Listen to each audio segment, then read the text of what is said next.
আজকের গল্প কফিনের আওয়াজ। 2020 সালের শেষ দিক, পশ্চিমবঙ্গের এক ছোট শহর কাথি।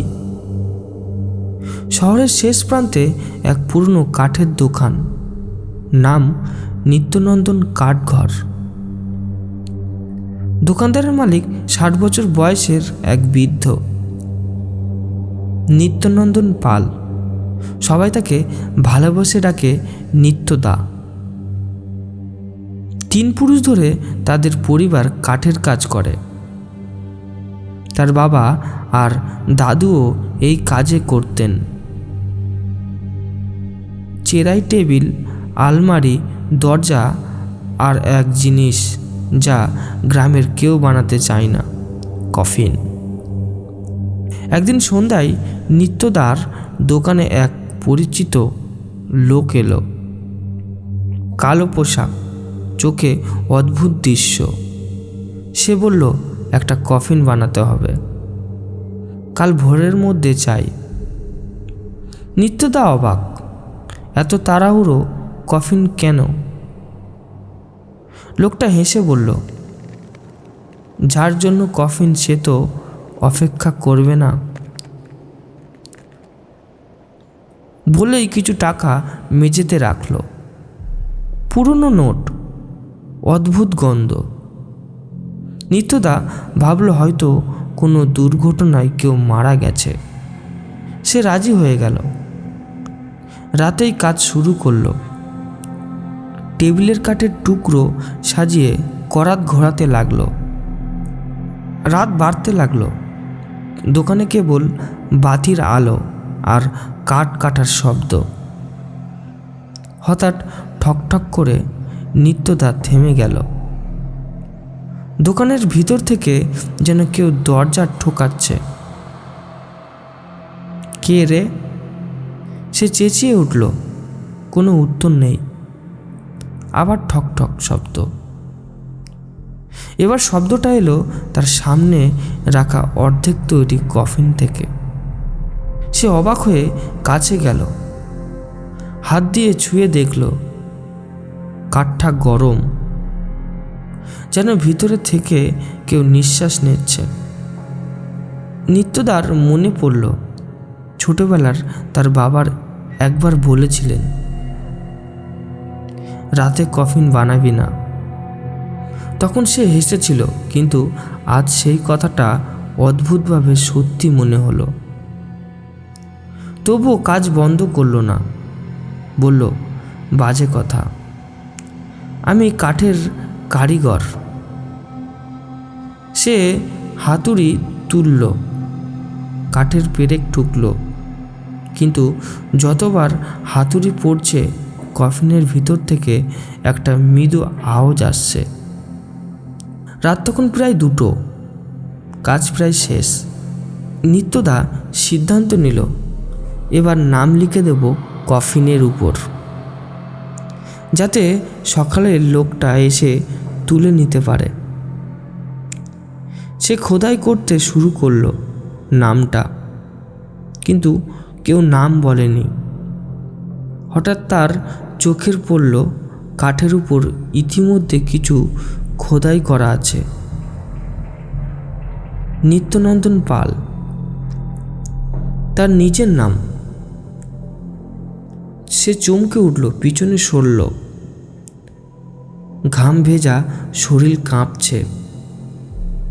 না, এটা কেমন করে সম্ভব? হঠাৎ দোকানের বাতি নিভে গেল।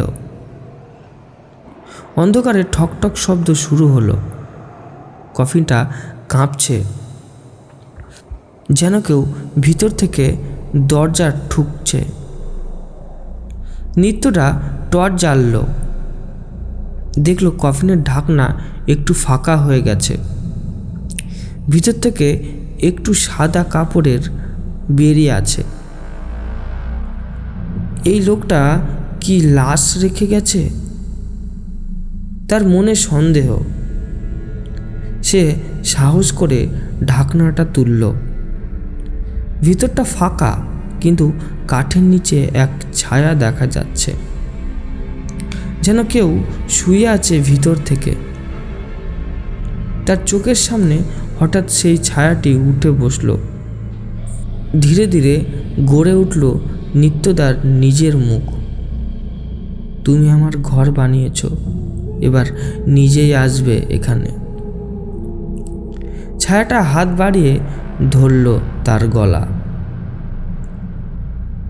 পরের দিন সকালে দোকানের পাশ দিয়ে এক কাঠুরি যাচ্ছিল।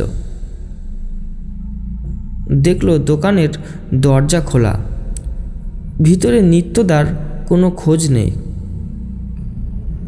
শুধু টেবিলের উপর রাখা এক সুন্দর কফিন, চকচক করছে কাঠের খোদাই করা নাম, নিত্যনন্দন পাল।